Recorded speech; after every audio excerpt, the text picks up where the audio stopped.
Next, I request Dr. Parakala Prabhakar to please address. Good morning everybody. எனக்கு நிறைய தமிழ் தெரியாது, புரியும், பேச தெரியாது. I speak in English therefore. We are in a new phase of democracy. Normally in democracies, voters elect a government. Now we have reached a stage where government elects the voters. They will tell you, you can vote, you can vote. No, not you. You can vote. That is the stage that we are in today. In the history, we have many instances where democracy has finished. But democracy used to die and there used to be an announcement that from this midnight, no more democracy. Justices are not needed. Habeas corpus is suspended. No rights. Parliament is dissolved.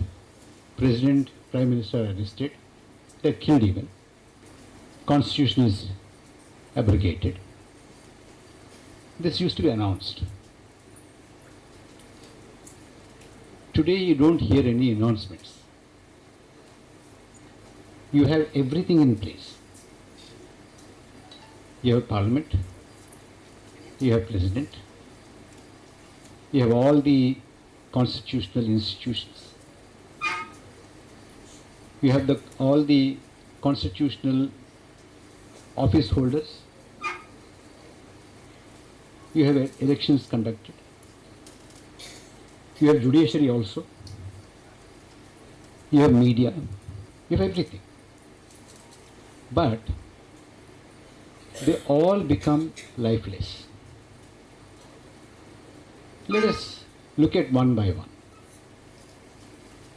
We have a parliament. It never discusses anything. Manipur, there is no discussion. Farm laws, there is no discussion. Price rise, there is no discussion. Unemployment, there is no discussion. Operation Sindoor, there is no discussion. Nothing, no discussion. Privacy laws, there are no discussions. Nothing happens there. In fact, if there is any insistence by some people, you have instances where about 130, 140 members of parliament are suspended and then important bills are passed. And there are instances where the ruling party, treasury benches members use filthy abuses against another member. You have the constitutional offices, president, vice president, speaker, everybody is there. Governors. I don't have to tell you about governors in Tamil Nadu. You know more than anybody else. Isn't it, sir? And I don't have to tell you another constitutional office holder who just disappeared. We don't know. I mean, again, there was just a flashing appearance once when his successor was sworn in. Before that and after that, nobody knows where the gentleman is. And you have the highest constitutional office holder who is made to stand when, you know, she visits to confer Bharat Ratna on somebody else. Other people sit down and she stands. And that constitution, see, the office of the President. I don't have to tell you. Office of the President consists of both houses of Parliament and the President. And that is Parliament of India. Parliament of India is not just Lok Sabha and Rajya Sabha. Parliament of India is Lok Sabha, Rajya Sabha and the President of India. And when you have a new office building, when you have a new building for the Parliament, you don't have the President of India there. That is the kind of, you see, you have complete disappearance of the people who are holding constitutional offices. And the constitutional bodies like the Election Commission of India, of course. Anjali ji is here, she'll tell you about the Election Commission of India. And there are other people who will tell you about Election Commission of India. Election Commission of India and the CAG and all these constitutional bodies. And they don't function. You don't feel their presence at all. They have disappeared. And I have a lot of respect for judiciary, and I do not want to risk saying anything except to say that I have a lot of respect for it. And because I know if I say something and if it is, you see, there is one more trend. Justice, you must have seen this in the reports. Yesterday or day before, I read that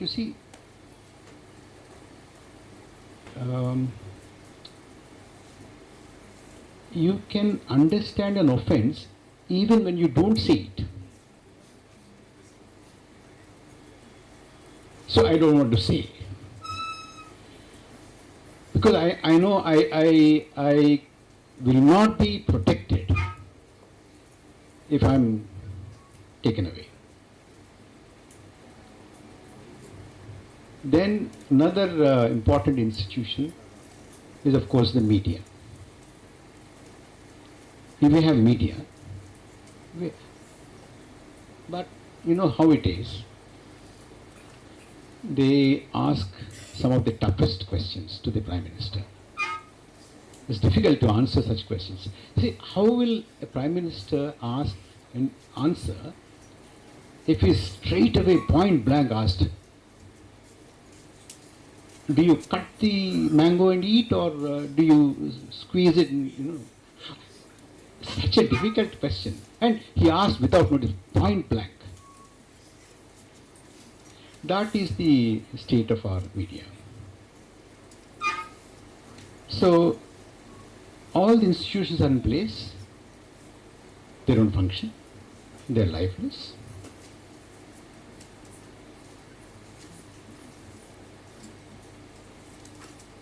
When all this is happening, we also have an unexplained, inexplicable increase or discrepancy between the provisional figures of voting and the final figures of voting, because elections take place. ECA doesn't explain this. They don't even answer questions.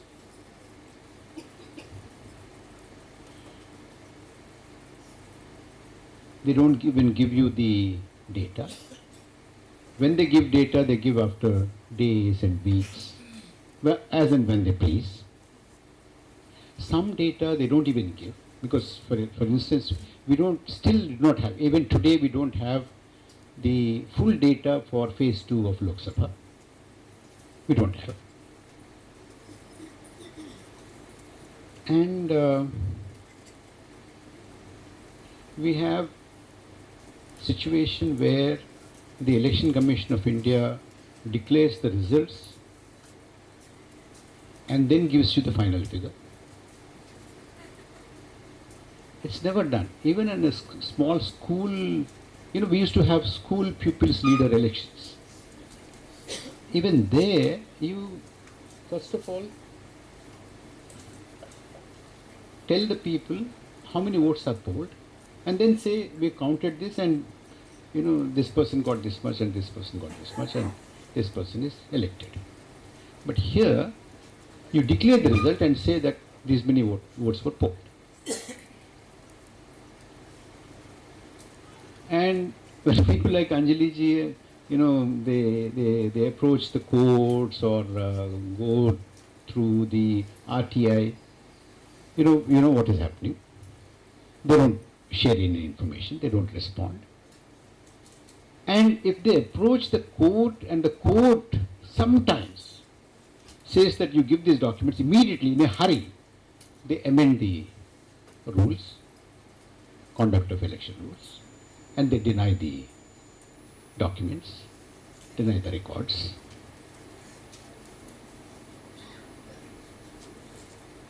And they don't part with any data. In fact, it's such a blatant thing that in one of the one RTA query by somebody called Sri Venkatesh Naik, he asked simply, please give us the contact numbers and names of all the returning officers of 2014 elections. Just the names and numbers of the contact numbers of the returning officers. You know what the Election Commission had said? Election Commission had said that we don't have the contact numbers and the names of the returning officers. The question is, who conducted the elections? Who did that? They don't have.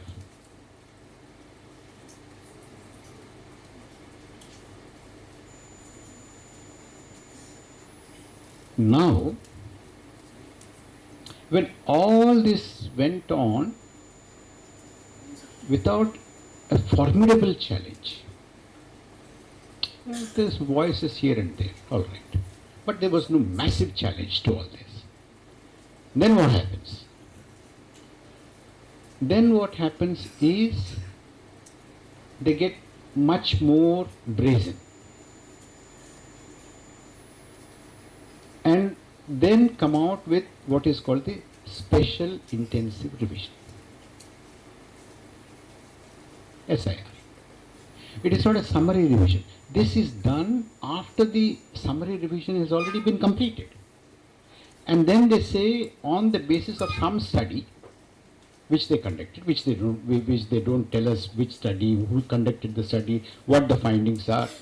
I think Anjali ji had gone to them many number of times, asked for who did the study and what is the report, etc. But they don't give you. SIR, now you can see how many people are deleted, what kind of people are deleted. That is the reason why I said we have reached a stage, a new stage in our democracy, that the government chooses who should vote and who should not vote. Who should stay in the electoral roll and who should be out of the electoral roll. And then we do not know who are there in the electoral roll. Where are they from? What their names are, because the names are gibberish. There are no proper identifiable addresses. If there is an identifiable address, there are 200, 300 people living in that address. There are 0 as house numbers. And so many other things. A lot of disenfranchisement has gone on. And this is not going to be over with Bihar.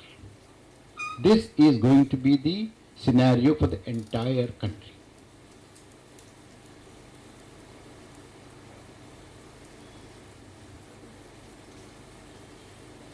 So, in brief, I've given you a general view of what is happening to our democracy. But I want to flag one issue. Well, these are all very alarming things. There's no doubt about it. But I want you to consider one proposal that one proposition I put forward to you is, there's something which is much more alarming to somebody like me. Much more alarming, much more serious, much more worrisome. I think this gathering should ponder over that. That is, when all this is going on,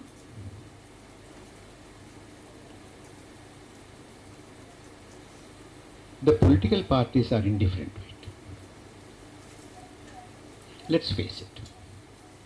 They are not worried. They are not bothered.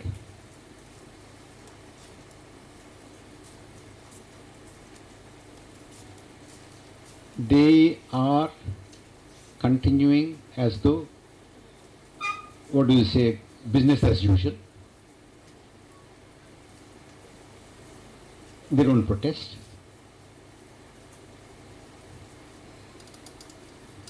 There is no feet on the ground agitation.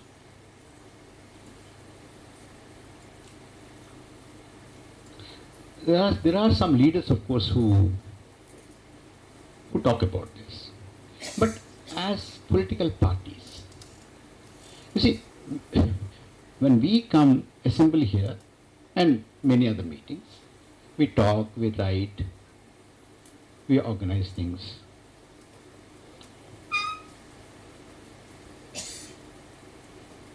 If democracy lives and all this crisis goes away,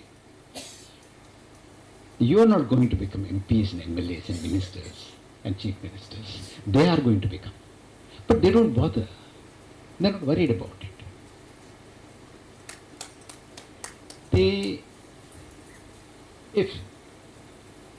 If you ask them,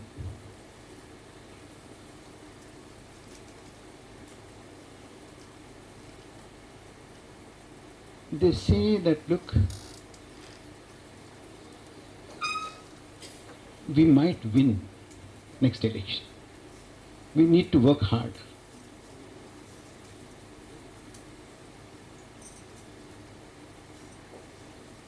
They say that if we work harder, even if they do this fraud,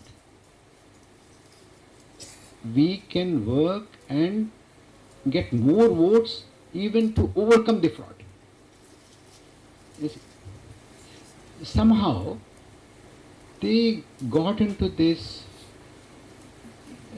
gambling syndrome, casino-like thing. You lose this, but then you win that. You lose Maharashtra, but you won Jharkhand, you won Telangana, you win Karnataka, Tamil Nadu. So, we might win. Little do they understand that, ultimately, at the end of the day, it is the casino which wins, not the players. Players have, see, if the player who goes to the casino loses every game, next day the player will not go. So the principle on which the casino operates is to keep that hope alive for you. You win this, you lose 2, but when you lose 2, then you still have this hope that you might win the 4th. And you win the 4th. And therefore, even after that, even if you lose 4, your hope is still alive. You go back again and again and again and again. And by doing all this, when there is parliament is not working, judiciary is not working, media is not working, constitution is not working, constitutional personalities are not working, constitutional offices are not working, when the political parties also play along, the reason why I said this is more alarming is because when political parties and the political class plays along, what they are doing is they are legitimizing the dictatorship. They are legitimizing the loot of democracy. They are legitimizing and giving respectability to the murder of democracy.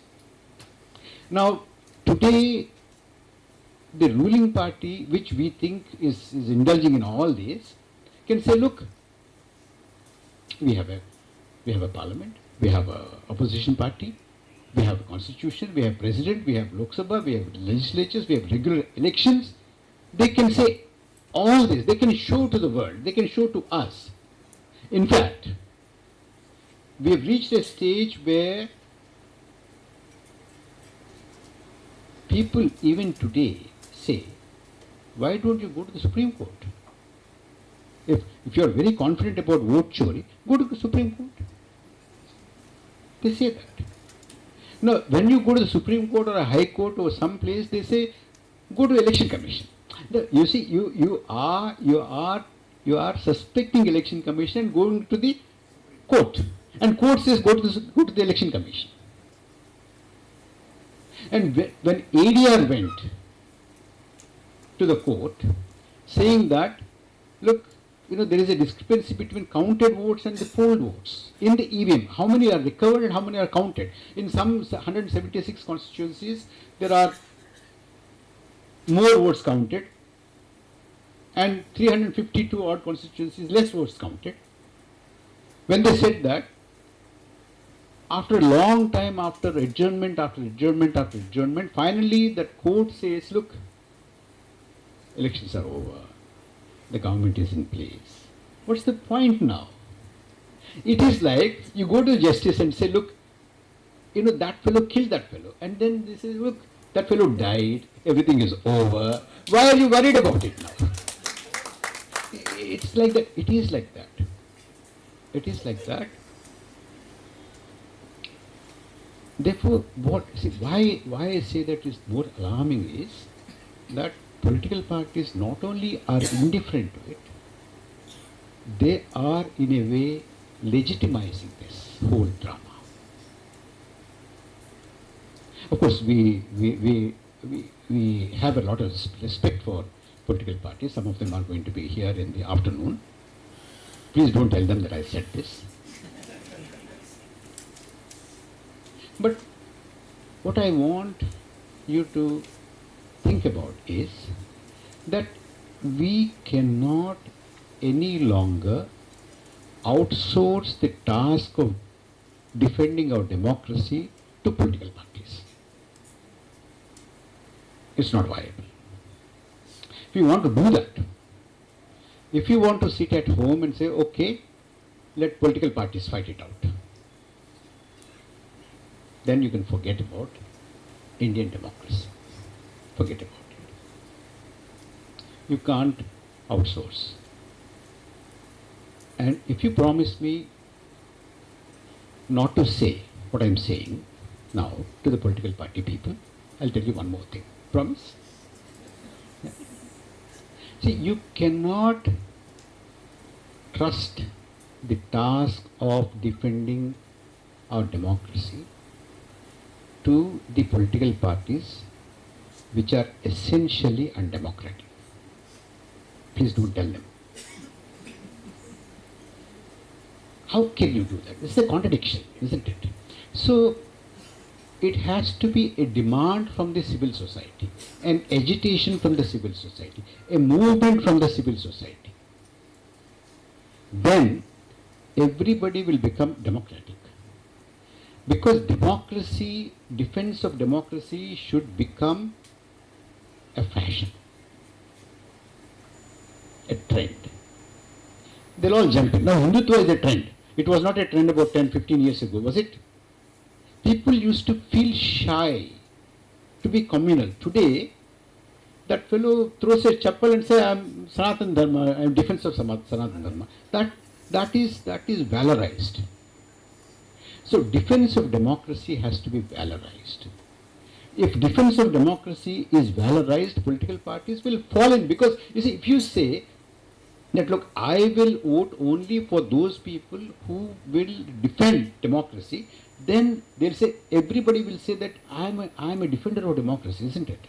Because not very long ago, every political party used to say that we are also secular, because that used to get them votes.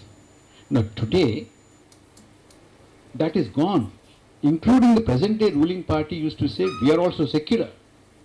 Please don't forget, not very long ago. Today, they don't even talk about it. They don't even utter that word. They in fact changed the spelling of it. S-I-C-K, they say. Secular, they say, in the social media. So, I would like to conclude by saying that the crisis is deep. It is made deeper by the present political class. And let us seriously, if we are serious, let us seriously think about what to do from the civil society. Let us not depend on the political parties. We should think of a way to organize, initiate a feet on the ground agitation throughout the country to defend democracy. Thank you. Thank you very much, sir. Dr. Parakala Prabhakar has explained to you what is the threat to democracy. இன்றைக்கு ஜனநாயகத்துக்கு என்ன ஆபத்துக்கள் வந்திருக்கின்றன என்பதை முனைவர் பரக்கலா பிரபாகர் அவர்கள் பல்வேறு உதாரணங்களோடு எடுத்து சொன்னார்கள்.